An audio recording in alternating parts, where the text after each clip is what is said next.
بسم الله الرحمن الرحيم.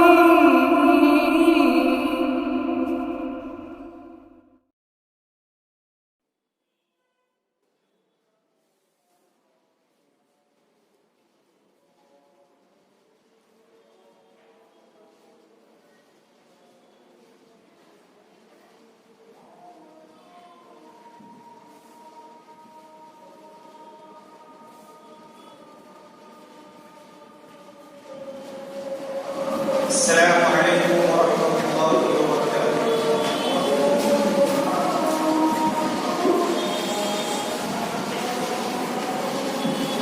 الله أكبر الله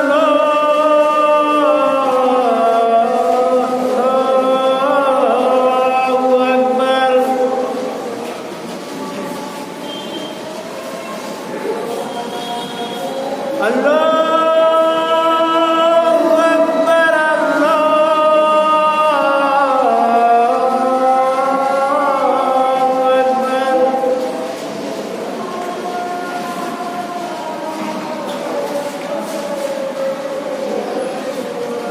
أشهد أن لا إله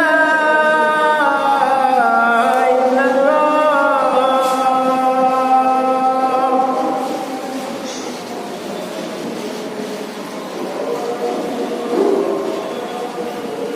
أشهد أن لا إله إلا الله.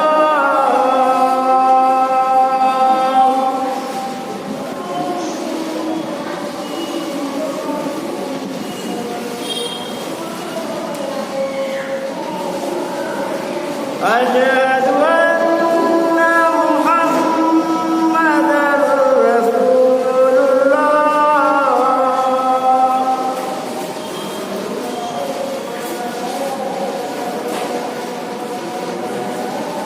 أشهد أن محمدًا رسول الله.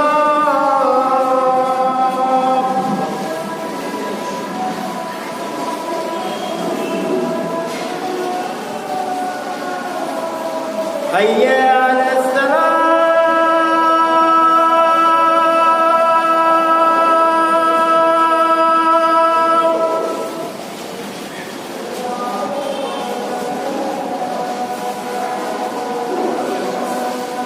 حي على الصلاة.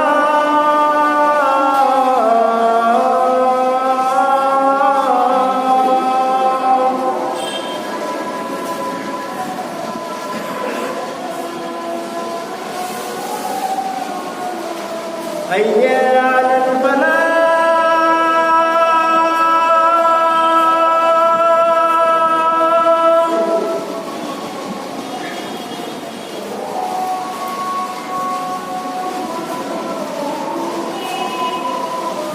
حي على الفلاح.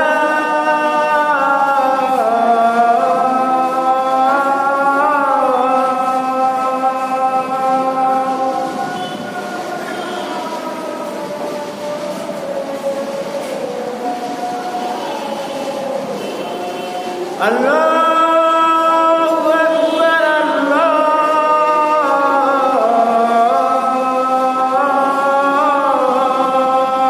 أكبر.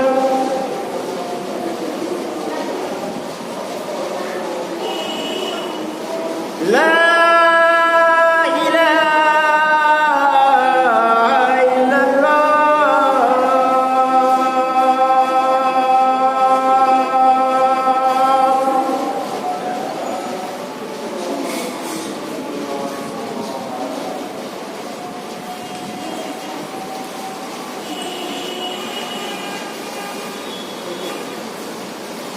إن الحمد لله نحمده ونستعينه ونستغفره ونعوذ بالله من شرور أنفسنا ومن سيئات أعمالنا. من يهده الله فلا مضل له ومن يضلل فلا هادي له. وأشهد أن لا إله إلا الله وأشهد أن محمدًا عبده ورسوله.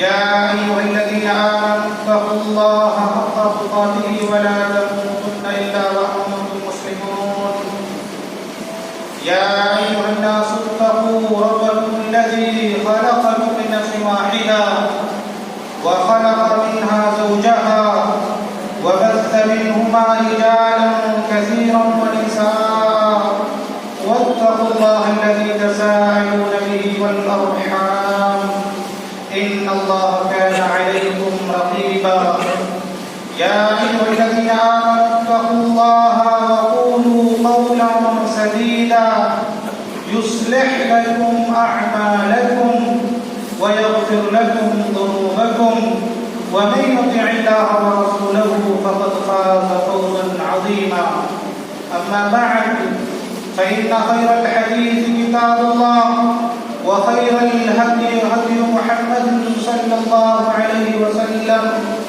وشر الأمور محدثاتها وكل محدثة بدعة وكل بدعة ضلالة وكل ضلالة في النار.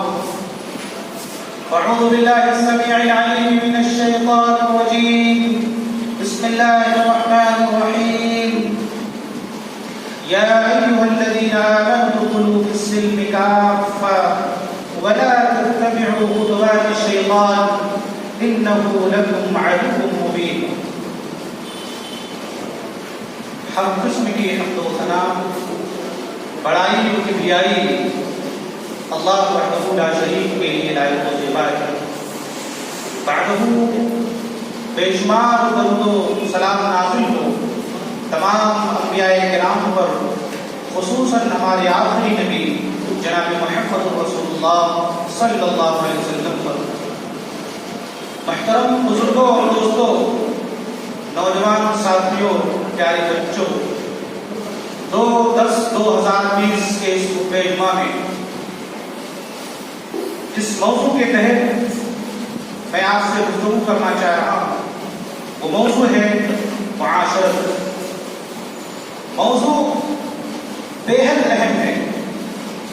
اس مختصر سے وقت میں اس کے جوانب و اطراف کا احاطہ کرنا ممکن ہی نہیں بلکہ محال ہے، مگر پھر بھی اللہ رب العالمین سے توفیق طلب کرتے ہوئے چند باتیں آپ کے گوشے گزار کرنا چاہتا ہوں.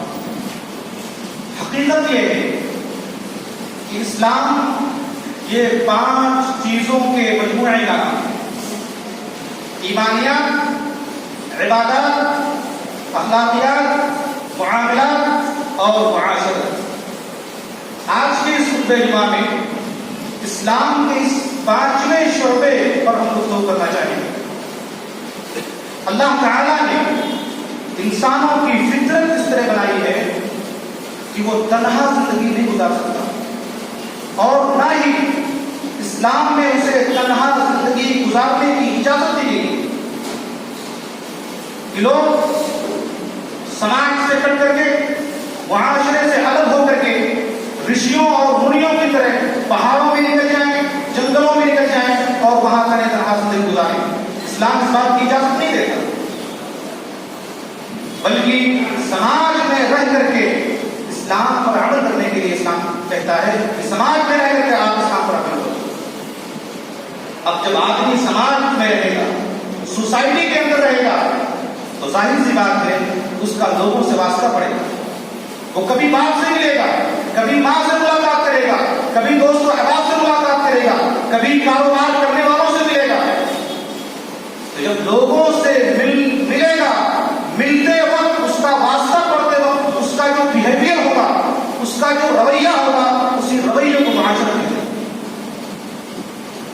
معاشرت کو سمجھ لینے کے بعد آئیے ایک حدیث دیکھتے ہیں. حدیث اس طرح ہے: وعن انس بن مالك رضي الله تعالى عنه ان رسول الله صلى الله عليه وسلم قال لما صور الله ادم في الجنه تركه ما شاء الله ان يتركه فجعل ابليس يطيب به ينظر ما هو فلما راه اجره عرف انه خلق خلقا لا يتمالك. رواه مسلم في كتاب البر والصلاه والاداب.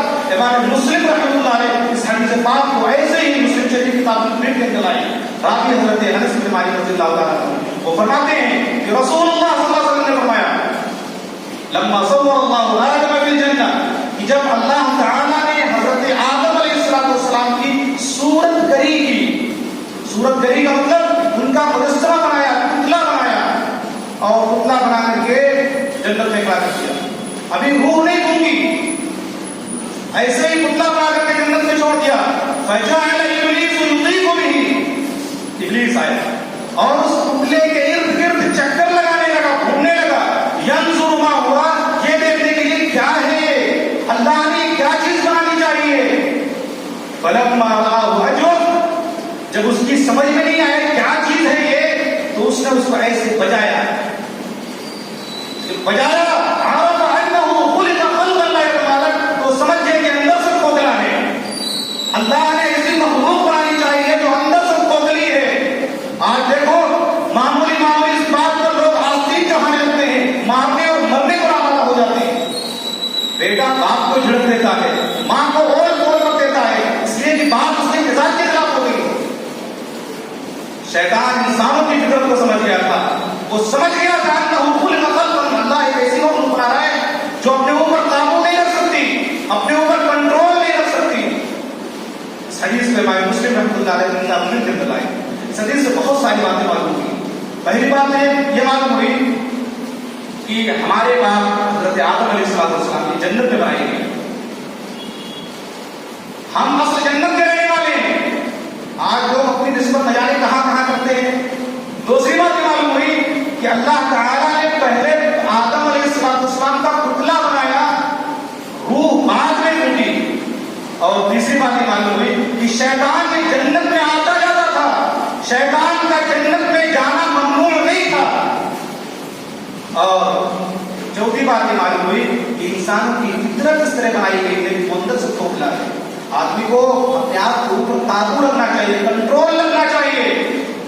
اور ایک آخری بات یہ معلوم ہوئی کہ جب اللہ تعالیٰ نے حضرت آدم علیہ السلام کو بنایا تو پھر انہیں تنہا جنت میں نہیں چھوڑا، بلکہ ان کے ساتھ ان کی زندگی گزارنے کے لیے انہیں ایک ساتھی بنایا. ساتھی کیسے بنایا؟ آئیے حدیث دیکھتے ہیں. حدیث کس طرح ہے؟ وعن ابی ہریرہ رضی اللہ تعالی عن النبی صلی اللہ علیہ وسلم قال، وعن ابی ہریرہ رضی اللہ تعالی عن النبی صلی اللہ علیہ وسلم قال، من كان يؤمن بالله واليوم الاخر فلا يؤذي جاره واستوصوا بالنساء خيرا فانهن خلقن من ضلع وان اعوج شيء في الضلع اعلى فان ذهبت تطيعه كسرته وان تركته لم يزل اعوج فاستوصوا بالنساء خيرا. رواه البخاری في کتاب النکاح. امام بخاری رحمۃ اللہ علیہ اس حدیث پاک کو ایسے ہی کتاب النکاح میں فرمائے. راوی حضرت ابو ہریرہ رضی اللہ تعالیٰ عنہ وہ فرماتے ہیں کہ رسول اللہ صلی اللہ علیہ وسلم نے فرمایا کہ جو شخص اللہ اور یوم آخرت پر ایمان رکھتا ہے، من كان يؤمن بالله واليوم الاخر، جو شخص اللہ اور یوم آخرت پر ایمان رکھتا ہے اسے چاہیے کہ وہ اپنے پڑوسیوں کو تکلیف نہ دے،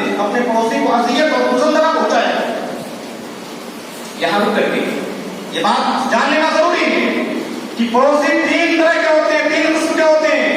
ایک پڑوسی غیر مسلم ہوتا ہے، اس کا ایک حق بنتا ہے حق جواب، پڑوسی ہونے کا حق. اگر وہ مسلم ہے تو اس کا دو حق بنتا ہے، حق جواب اور حق اسلام مسلمان ہونے کا حق. اور اگر وہ رشتے دار ہے تو اس کا تین حق بنتا ہے، حق جواب، حق اسلام اور حق قرابت. آج ہمارے سماج کا، ہمارے معاشرے کا المیہ یہ ہے کہ آج ہم اپنے پڑوسیوں کو تکلیف دینے میں کوئی کمی نہیں چھوڑتے.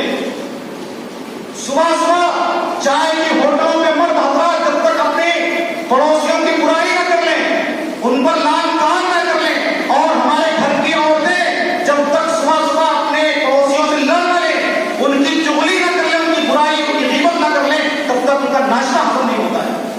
یہ ہمارے سماج کا بہت بڑا المیہ ہے. آج ہمارے سماج میں لوگ ایک دوسروں کو اور خاص طور سے پڑوسی کو پریشان کرنے میں کوئی کمی نہیں چھوڑتے.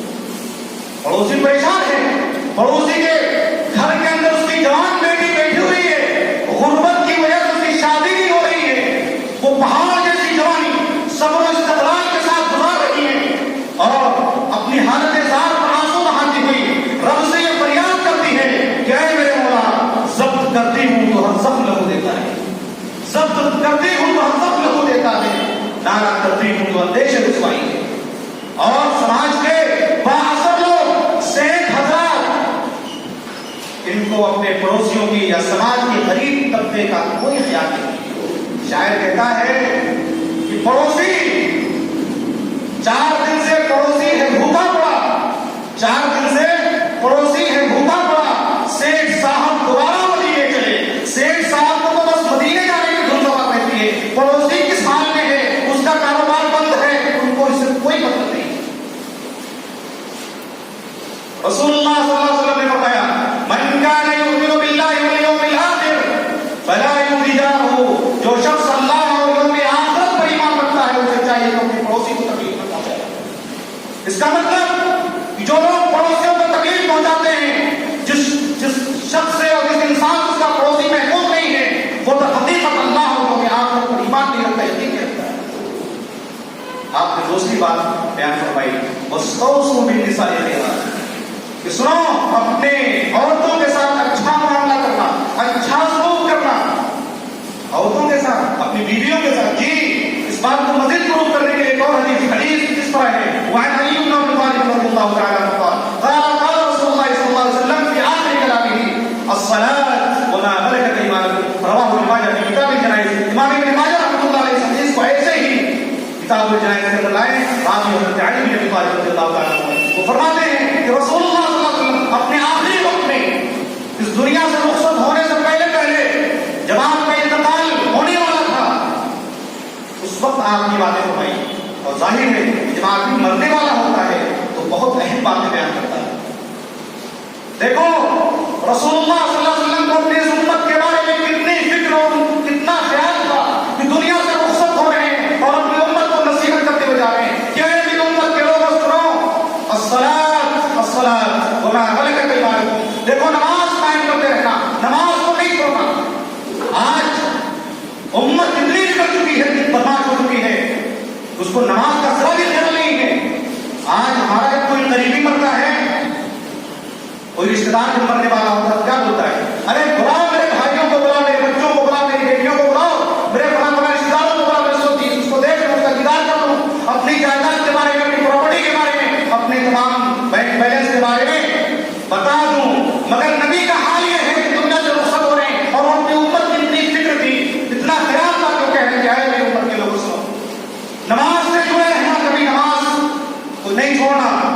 اس لیے کہ نماز کے انسان کو، اللہ کے بندوں کو اللہ سے جوڑ دیتی ہے. اور جو شخص نماز سے کو چھوڑ دیتا ہے تو حقیقت اللہ سے کٹ جاتا ہے. اور جب اللہ سے وہ کٹ جائے گا تو پھر اس کی زندگی میں کبھی بھی چین و سکون اور قرار نصیب نہیں ہو سکتا. بات نوٹ کر لیجیے. آپ نے فرمایا الصلاۃ وما ملکت ایمانکم، کیا ہے میری امت کے لوگوں، دیکھو نماز کو قائم کرتے رہنا اور اپنی بیویوں کا خاص خیال رکھنا. آج ہمارے سماج اور معاشرے میں ایک بڑا المیہ یہ ہے کہ لوگ اپنی بیویوں کو بلا وجہ ڈانٹتے ہیں، مارتے ہیں، ان کو خدوخوش کرتے ہیں. روٹی جل گئی تو ڈنڈا اٹھا لیتے ہیں، کھانے میں نمک زیادہ ہو گیا تو طلاق کر دیتے ہیں. سرفیے جو ویسے بھی ہوتے ہیں، کھانے میں نمک زیادہ ہونے کی وجہ سے کیا مجھے طلاق. ایسے بھی کچھ سرفیے حضرات ہوتے ہیں. وما ملکت ایمانکم، دیکھو اپنی بیویوں کا خاص خیال رکھنا. آج عورتوں کے تعلق سے ہمارے سماج میں اچھا سلوک نہیں ہو رہا ان کے ساتھ ہر وہ ناجائز سلوک کر رہے ہیں جو قرآن و سنت کے سراسر خلاف. میں کہتا ہوں کہ اگر تم واقعی مرد ہو، تمہارے اندر اتنی صلاحیت اور اتنا ہنر ہے تو تم اپنے مزاج کے مطابق اپنے عورتوں کو اٹھا دو، اور اگر نہیں تو پھر اپنے آپ کو اپنی بیویوں کے مزاج کے مطابق اٹھا دو. یہی 2 طریقے ہیں زندگی کی. مارنا، زد و کوب کرنا، برا سلوک کرنا، یہ مسائل کا حل نہیں. مسائل کا حل سنجیدگی سے کیا جاتا ہے. لیکن آج دیکھیے ذرا سی بات پر عورتوں کی پوری عزت کو طاقت کر دیا جاتا ہے، اس کے پورے خاندان کو ٹارگٹ اور نشانہ بنا دیا جاتا ہے. یہ حال ہے ہمارے سماج کے معاشرے میں. رسول اللہ صلی اللہ علیہ وسلم نے فرمایا وما ملکت ایمانکم، اپنی بیویوں کا خاص خیال رکھنا. اور ہو سکتا ہے کہ کون خوبصورت نہ ہو، ذرا پر کٹی نہ ہو، بال کٹے ہوئے، سرما لگائے ہوئے، آنکھوں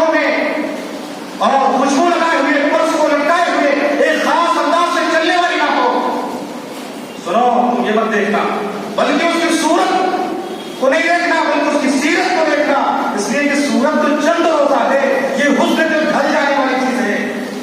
40 سال کے بعد آپ کے چہرے پہ جھریاں ہو جاتی ہیں، جوانی کا نشہ ختم ہو جاتا ہے، اور یہ سیرت جو ہے یہ آدمی کی زندگی کے آخری عمر تک کام آتا ہے۔ شاید ہوتا ہے حسن صورت چند روزہ، حسن سیرت مستقل، حسن صورت چند روزہ، حسن سیرت مستقل، اس سے خوش ہوتی ہیں آنکھیں، اس سے خوش ہوتا ہے۔ صورت سے، حسن سے، خوبصورتی سے صرف آنکھیں خوش ہوتی ہیں، اور سیرت سے اور حسن سیرت سے دل خوش ہوتا ہے، اور آدمی اپنی آخری سانس تک اس کے حسن سیرت سے پائے ہو جاتا ہے۔ لہذا بیویوں کے انتخاب میں اور بہوؤں کے انتخاب میں ایسے لڑکی کا انتخاب کرو تو حسن سیرت کی حامل ہو، اچھی کردار، اچھے کیریکٹر کی حامل ہو، اور اگر خوبصورتی بھی مل جائے، دینداری بھی مل جائے تو نور نہ رہے تو بات اچھی۔ رسول اللہ صلی اللہ علیہ وسلم نے فرمایا لا لک ایمانکم، اپنی بیویوں کا خاص خیال کرتے رہنا۔ بھائیو سے حدیث پر وما فإنهن خلقن من ذليل، یہ عورتیں میں نے کہا تھا کہ کیسے بنائی گئی ہیں، کیسے پیدا کی گئی ہیں۔ فإنهن خلقن من ذليل، یہ پسلی سے پیدا کی گئی ہیں۔ وإن أعوج شيء في الذليل أعلى، اور پسلیوں میں، پسلیاں تو سبھی ٹیڑھی ہوتی ہیں لیکن پسلیوں میں جو سب سے زیادہ پسلی جو ٹیڑھی ہوتی ہے اوپر والی پسلی ہے، اسی ٹیڑھی پسلی سے عورتوں کو بنایا گیا ہے۔ فإن ذهبت تطيعه كسرته، اگر تم اسے سیدھا کرنا چاہو گے تو دوڑ دو گے، وإن تركته لم يزل أعوج، اور اگر اسے چھوڑ دو گے تو ٹیڑھی رہے گی، لہذا تم ٹیڑھے ٹیڑھے ہی کرو، اسے سیدھا کرنے کی کوشش مت کرو۔ آج سماج میں لوگ اور مرد حضرات اپنی بیویوں کو سیدھا کرنے کی کوشش کرتے ہیں، نتیجہ یہ آتا ہے پورا خان کی نظام اور خان کی جو ہے نظام برہم ہو جاتا ہے اور برباد ہو جاتا ہے۔ اس لیے ان کو سیدھا کرنے کی کوشش نہ کرو، سیدھا کرو گے تو توڑ دو گے اور تمہاری زندگی کا پورا نظام برہم ہو کے چلے جائے۔ لم يزل أعوج واستوصوا بالنساء خيرا، لہذا تم عورتوں کے تعلق سے بہترین معاملہ کرتے رہنا، بہترین سلوک کرتے رہنا۔ اس حدیث سے بھی دو چار باتیں معلوم ہیں۔ پہلی بات تو یہ معلوم ہے کہ عورتوں کے ساتھ بہترین معاملہ کرنا چاہیے، اچھا سلوک کرنا چاہیے، نرمی سے پیش آنا چاہیے۔ دوسری بات یہ معلوم ہے کہ عورتیں ٹیڑھی پسلی سے پیدا کی گئی ہیں، اور پسلیاں تو ٹیڑھی ہوتی ہیں، ان کو سیدھا نہیں کر سکتے آپ۔ اور ایک عجیب و غریب بات یہ معلوم ہوئی کہ جو شخص شادی نہیں کرتا جب تک اپنی زندگی میں کسی لڑکی کو نہیں لاتا نکاح کر کے، تب تک وہ نامکمل ہے، کیونکہ یہ محبت ہماری پسلی ہے، ہماری پسلی سے ان کو پیدا کیا گیا ہے، اور جب تک آدمی شادی نہیں کرے گا تب تک آدمی نامکمل رہے گا۔ اور میں یہ کہوں کہ مرد مرد کے لباس میں رہتے ہوئے کبھی عورت سے بے نیاز نہیں ہو سکتا، اور عورت عورت سے کے لباس میں رہتے ہوئے کبھی بھی مرد سے بے نیاز نہیں ہو سکتی۔ اور جو شخص طاقت رکھنے کے باوجود، استطاعت رکھنے کے باوجود شادی نہیں کرتا، اس کو رسول اللہ صلی اللہ علیہ وسلم کی وعید، رسول اللہ صلی اللہ علیہ وسلم نے ایک وعید سنائی ہے، سننا چاہیں گے؟ حدیث اس طرح ہے۔ وعن انس بن مالک رضی اللہ تعالی يقول جاء ثلاثة رهط إلى بيوت أزواج النبي صلى الله عليه وسلم يسألون عن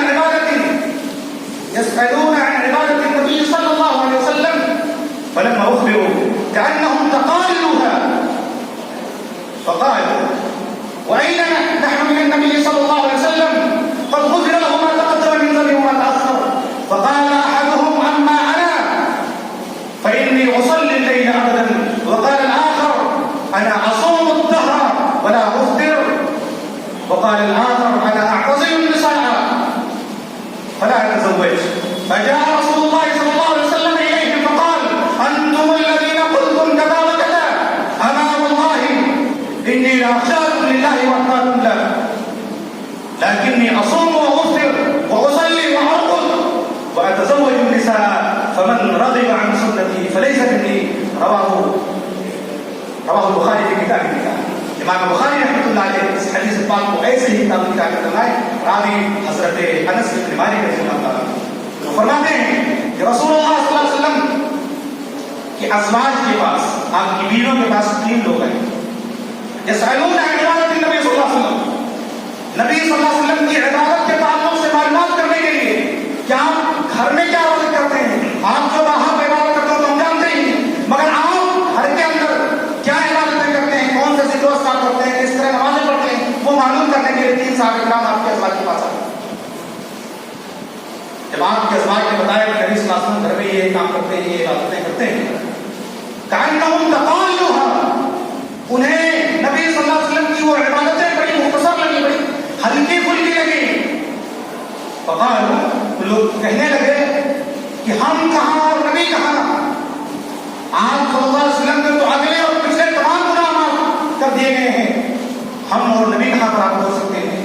فقال احدهم، ان میں سے ایک نے کہا انی اصلی اللیل ابدا، میں رات بھر نمازیں پڑھتا ہوں گا، کبھی سوؤں گا نہیں۔ دوسرے نے کہا میں اصوم الدہر، میں زندگی بھر روزے رکھوں گا، کبھی افطار نہیں کروں گا۔ وقال الآخر انا اعتزل النساء فلا اتزوج، میں کنوارا ہی رہوں گا، کبھی شادی ہی نہیں کروں گا، لڑکیوں سے عورتوں سے الگ تھلگ ہو کر کے زندگی گزاروں گا۔ فجاء رسول اللہ صلی اللہ علیہ وسلم، رسول اللہ صلی اللہ علیہ وسلم کو جب اس بات کا علم ہوا تو آپ صلی اللہ علیہ وسلم ان تینوں کے پاس آئے۔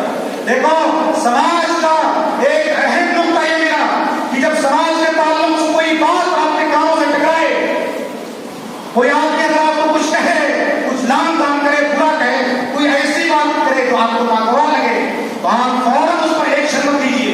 دیکھیے رسول اللہ صلی اللہ علیہ وسلم کے ازواج، آپ کی بیویاں آپ سے ان تینوں کے بارے میں بتا رہی ہیں اور آپ فوراً ایکشن نہیں لے رہے ہیں، آپ چل کر کے خود چل کر کے ان کے پاس آ گئے، بجائے رسول اللہ صلی اللہ علیہ وسلم کے آپ چل کر کے خود ان تینوں کے پاس آئے اور کہا انتم الذین قلتم کذا و کذا، تم تینوں میں ایسی اور ایسی باتیں نہیں ہیں کہ میں ہمیشہ رات بھر نماز پڑھتا رہوں گا، میں زندگی بھر روزے رکھتا رہوں گا، میں کبھی شادی نہیں کروں گا، تم تینوں میں ایسی ایسی باتیں نہیں ہیں۔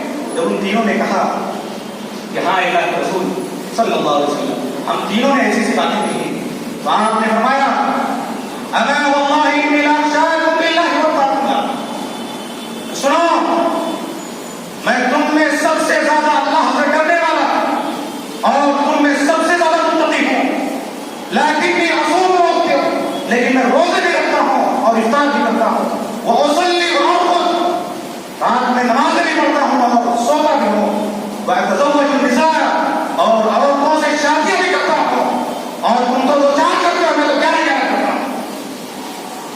فمن رغب عن سنتی فلیس منی، تو جو شخص میری سنت سے اعراض کرے گا اس سے نہیں۔ معلوم یہ ہوا کہ جو طاقت رکھنے کے باوجود شادی نہیں کرتا یا شادی نہیں کرے گا، رسول اللہ صلی اللہ علیہ وسلم کی وعید ہے کہ وہ مجھ سے نہیں ہے۔ فمن رغب عن سنتی فلیس منی، جو میری سنت سے اعراض کرے گا مجھ سے نہیں ہے۔ شادی نہ کرنے والا وہ رسول اللہ صلی اللہ علیہ وسلم کی سنت اور آپ کے طریقے پر نہیں ہے، اور آپ نے اس کے تعلق سے یہ وعید سنائی ہے کہ ایسا شخص مجھ سے نہیں، اور جو رسول سے نہیں، جو رسول کا نہیں، وہ کہیں کا نہیں، کسی کا نہیں، اللہ کا بھی نہیں۔ لہٰذا آدمی اگر مکمل آدمی بننا چاہتے ہو، مکمل ایمان والے بننا چاہتے ہو تو شادیاں کرو، اور صرف ایک پر اتباع مت کرو، مثنی و ثلاث و رباع، دونوں شادیاں کرو، 3 کرو، 4 کرو۔ سماج کی وہ بیوائیں، ہماری مائیں اور بہنیں جن کے شوہر کا انتقال ہو چکا ہے، جو مطلقہ ہو چکی ہیں، وہ کہاں جائیں گی؟ لیکن بہت بڑا ہے ہمارے سماج کا ہے، لوگ پوری زندگی ایک بیوی پر گزار کر کے اتباع کرتے ہیں، سمجھ میں نہیں آتا۔ پورے صحابہ کرام کی کوئی تاریخ بتا کر کے دیکھو کہ کوئی صحابی صرف ایک بیوی پر اتباع کیا، مجھے ذرا دکھا کے بتاؤ۔ تاریخ میں اور احادیث میں صرف 2 نام سے آتے ہیں، 2 صحابی کے نام سے آتے ہیں جنہوں نے صرف ایک بیوی پر اتفاق کیا۔ بقیہ جتنے صحابہ کرام گزرے ہیں، کسی کے پاس 3 ہے، کسی کے پاس 4 ہے، کسی نے 8 دونوں کی ہے، یہ پہلے دنوں کے انتقال کے بعد بیک وقت صرف 4 رکھ سکتے ہیں۔ لیکن آج پورے بڑے صدی میں ہندوستان، پاکستان، بنگلہ دیش میں لوگ صرف ایک بیوی پر اتفاق کی ہے اور اس کو بھی نہیں سنبھال پا رہے، روز آج گھروں کے اندر لڑائی جھگڑے ہو گئے۔ لہٰذا آپ نہیں خیال کرو گے سماج کے ان یتیموں کے، ان بیواؤں کے، بے قصور بے سہاروں کے، اس کا بوجھ کون اٹھائے گا؟ ظاہر ہے کہ وہ پھر غلط راستے کو اپنائیں گے، وہ غلط راستے پر اختیار کریں گے۔ اپنا پیٹ، جب پیٹ میں بھوک لگتی ہے، آگ لگتی ہے، تو آدمی کچھ بھی کرنے کو تیار ہو جاتا ہے۔ لہذا شادیاں کرو، شادیوں کو فروغ کرو، 2 کرو 3 دن کرو، اس کو اللہ نے چاہتی ہے. اور میں یہ کہہ رہا تھا کہ رسول اللہ صلی اللہ علیہ وسلم نے فرمایا کہ اپنی عورتوں کے تعلق سے اچھا سلوک کرو، اچھا معاملہ کرو. اب آدم علیہ السلام جنت میں کھڑے ہو گئے، ان کی بیوی ان کی پسلی سے پیدا کر دی گئی ہے. شیطان کو تو پہلے سے پتا تھا یہ اندر سے کھوکھلے آیا اور پہنا کر کے جنت سے نکلوا دیا. صرف ایک غلطی کی وجہ سے شیطان نے حضرت آدم اور حضرت حوا کو جنت سے دنیا کی طرف لے گیا، ایک غلطی کی وجہ سے. اور آج ہم سر سے پیر تک گناہوں میں ڈوبے ہوئے قدم قدم پہ غلطیاں کر رہے ہیں اور یہ امید رکھ رہے ہیں کہ ہم کو جنت ایسی مل جائے گی، جنت ہم کو علاج کر دی جائے گی. وَنَسِيتَ أَنَّ اللَّهَ أَخْرَجَ آدَمَ مِنْهَا إِلَى الدُّنْيَا مُسَوِّمًا. شاعر کہتا ہے کہ تم کیا یہ بھول گئے کہ تمہارے ماں باپ کو صرف ایک غلطی کی وجہ سے جنت سے نکالا گیا اور تم غلطیوں پہ غلطی کرتے جا رہے ہو. بعض لوگ اس بات کرتے ہیں کہ جنت میں حضرت آدم اور حوا کا نکاح کیسے پڑا؟ نکاح پڑھانے کی ضرورت وہاں ہوتی ہے، گواہوں کی ضرورت وہاں ہوتی ہے جہاں یہ خطرہ ہو کہ آدمی کچھ گڑبڑی کر سکتا ہے. جب اللہ تعالیٰ نے کہہ دیا کہ اے آدم یہ تمہاری بیوی، تو اللہ کا کہہ دینا یہی کافی ہے. دلیل دو، اللہ نے فرمایا یا آدم اسکن انت وزوجک الجنہ، کہ اے آدم تم اور تمہاری بیوی جنت میں رہو، جہاں جاؤ جاؤ کھاؤ پیو، بس اس شجرے ممنوع کی طرف نہیں جانا، اس کا پھل نہیں کھانا. تو جب اللہ نے کہہ دیا کہ اے آدم تمہاری بیوی، تو اللہ کا کہہ دینا ہی کافی ہے. اس کے لیے کسی مولوی کے ذریعہ نکاح پڑھانے کی ضرورت نہیں. قرآن میں ہر سوال کا جواب موجود ہے. ایک شخص سے کسی نے کہا کہ تم دعویٰ کرتے ہو تو قرآن میں ہر سوال کا جواب موجود ہے. اس نے کہا آج میں تم سے ایک سوال کرتا ہوں، تم ذرا اس کا جواب قرآن کریم سے دو. کیا پوچھو؟ کہنے لگا کہ آج مارکیٹ کے اندر پیاز کی قیمت کتنی ہے، مجھے قرآن کریم سے جواب چاہیے. مارکیٹ کے اندر پیاز کی کیا قیمت ہے، اس کا مجھے جواب قرآن کریم سے دو. اس صاحب نے مارکیٹ سے ایک بروکر کو بلایا، پیاز بیچنے والے کو بلایا اور پوچھا کہ پیاز کی قیمت کتنی ہے. اس نے کہا 20-25 روپے کلو ہے. اس آدمی نے کہا کہ آج مارکیٹ کے اندر 20-25 روپے کلو پیاز ہے. وہ آدمی کہنے لگا مجھے قرآن سے جواب چاہیے، میں نے تھوڑی کہا کہ تم بروکر کو بلا کر کے پوچھو کہ پیاز کی قیمت کتنی ہے، پھر مجھے بتاؤ. اس آدمی کہنے لگا کہ میں قرآن ہی تم کو بتا رہا ہوں. اللہ تعالیٰ نے فرمایا فاسألوا أهل الذکر إن کنتم لا تعلمون، جس بات کا تمہیں علم نہ ہو اسے جاننے والوں سے پوچھ لو. لہٰذا مجھے اس بات کا علم نہیں تو میں جاننے والوں سے پوچھ لوں بتا دیا. تو قرآن کریم میں ہر سوال کا جواب موجود ہے. عورتوں کے ساتھ اچھا معاملہ کرو.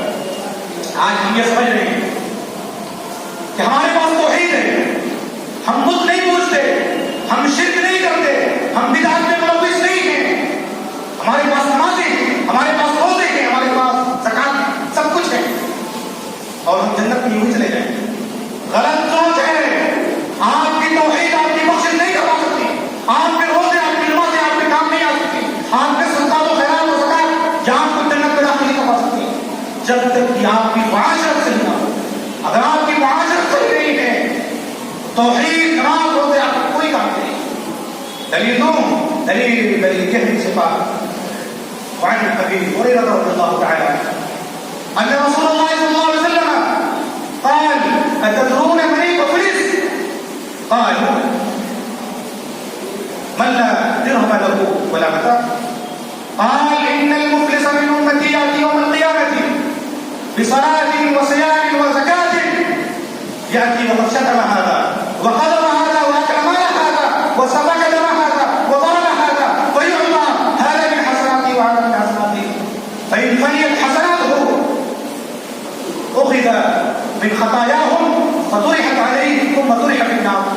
رواه مسلم في کتاب البر وصلة الأعداء. امام مسلم رحمۃ اللہ علیہ حدیث پاک کو ایسے ہی مسلم شریف کتاب البر کے لائے راوی حضرت ابو ہریرہ رضی اللہ عنہ فرماتے ہیں کہ رسول اللہ صلی اللہ علیہ وسلم نے صحابہ کرام سے ایک سوال کیا کہ اے میرے صحابہ کرام بتاؤ میں مفلس کون ہے؟ تو صحابہ کرام نے کہا المفلس من لا درہم له ولا متاع، جس کے پاس درہم و دینار نہ ہو، ساز و سامان نہ ہو۔ تو رسول اللہ صلی اللہ علیہ وسلم نے فرمایا کہ اے میرے صحابہ میں دنیا کے غریب کی، دنیا کے مفلس کی بات نہیں کر رہا ہوں، میں تو آخرت کے مفلس کی بات کر رہا ہوں کہ آخرت میں سب سے بڑا مفلس اور سب سے بڑا فقیر کون ہوگا؟ صحابہ کرام نے کہا اللہ و رسولہ اعلم، اے اللہ کے رسول اللہ اور اس کے رسول زیادہ جانتے ہیں۔ تو آپ نے فرمایا ان المفلس من امتی یاتی یوم القیامۃ بصلاۃ وزکاۃ وصیام، میری امت کا مفلس قیامت کے دن بہت ساری نمازیں لے کر کے آئے گا، بہت سارے روزے لے کر کے آئے گا، بہت ساری صدقات و زکات و خیرات لے کر کے آئے گا۔ توحید کا ہے، حدیث میں توحید کا ذکر نہیں ہے، لیکن نماز، روزے، حج، صدقہ و زکات یہ بغیر توحید کے اللہ کی بات کا قابل قبول نہیں۔ اگر آپ کی توحید نہیں ہے تو آپ کی نماز قبول نہیں ہے۔ لہذا توحید اس حدیث کے اندر پہلے سے موجود ہے۔ اگر آپ کی توحید نہیں ہے آپ کی نمازیں قبول نہیں ہیں، لہٰذا وہ توحید میں لے کر کے آئے گا، نمازیں ساری کی لے کر کے آئے گا۔ وہ یاد یہ پرچھت نہ تھا، کسی کو گالی دے کر کے آیا تھا۔ اللہ آج نوجوان طبقہ خاص طور سے اپنے دوستوں سے جب باتیں کرتا ہے تو گالی دے کر کے بات کرتا ہے، گالیوں سے بات کرتا ہے۔ وہ یاد یہ پرچھت نہ تھا۔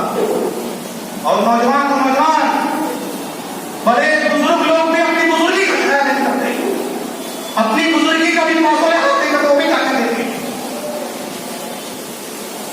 یہ پرچھت رہا تھا، کسی کو گالی نہیں ہوگی، وقالت رہا تھا، کسی پر الزام لگایا ہوگا۔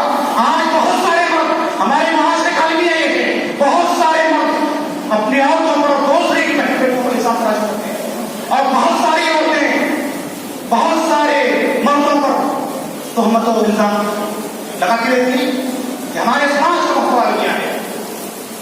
وقت پر الزام تراشی کرتے والے نمازیں بھی ہیں، روزے ساری چیزیں ہیں، لیکن گالیاں بھی ان کے نام اعمال میں ہیں، الزام بھی اس کے نام اعمال میں ہیں۔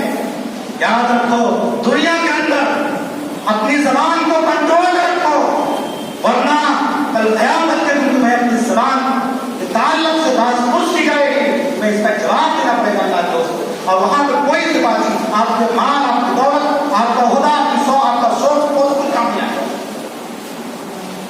وہاں کا مال ہے، نماز بھی لے کر کے آ رہا ہے، روزے بھی لے کر کے آ رہا ہے، توحید بھی لے کر کے آ رہا ہے، لیکن کسی کا مال کھایا ہوگا۔ آج معاشرے میں ایک طبقہ ایسا بھی رہتا ہے جو یتیموں کے، کمزور لوگوں کے مال کو ہڑپ لیتے ہیں، دبا لیتے ہیں، اور لوگوں کو پتہ نہیں چلتا ہے۔ وہاں کا مال کھانا، تو مال کھا کر کے آیا ہو، یتیموں کا مال کھایا ہوگا، اپنے مسلمان بھائی کا مال کھایا ہوگا، اپنے پڑوسی کا مال ہڑپ دیا ہوگا، دوسروں کی زمین و جائیداد کو نشانہ پایا ہوگا۔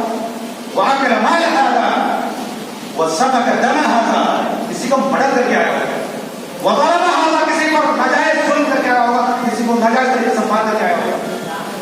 پھر ویعطا هذا الحسنات وهذا الحسنات، پھر اس نے جس کے ساتھ ایسا کیا ہوگا، اس آدمی کی تمام نیکیاں اس مظلوم کو دے دی جائیں گی، اس ظالم کی تمام نیکیاں اس مظلوم کو دے دی جائیں گی۔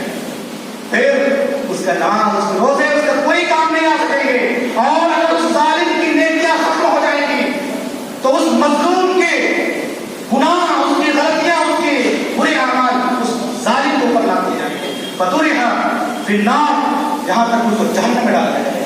یہ مسلم شریف کی روایت ہے، اٹھاؤ مسلم اور دیکھو کتاب الفقہ کے اندر یہ روایت صحیح ہے، ویسی موجود ہے۔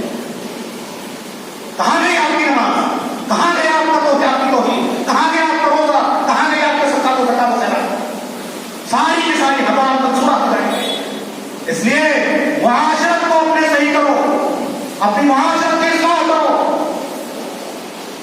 اس حدیث سے آپ اندازہ کر سکتے ہیں کہ اسلام کے اندر معاشرت کے کتنی اہمیت ہے۔ آج بہت سارے لوگ بہت ساری چیزوں پر زور دیتے ہیں مگر معاشرت پر زور نہیں دیتے، اور معاشرے کو صحیح بنانے کے لیے کوئی مستحکم اور مضبوط قدم نہیں اٹھاتے، وقت اجازت نہیں دیتا۔ اللہ رب العالمین سے دعا ہے کہ اللہ تعالیٰ ہمیں نیک سمجھ اور نیک عمل کرنے کی توفیق عطا فرمائے۔ اقول قولي هذا استغفر الله لي ولكم ولسائر المسلمين واستغفروه انه هو الغفور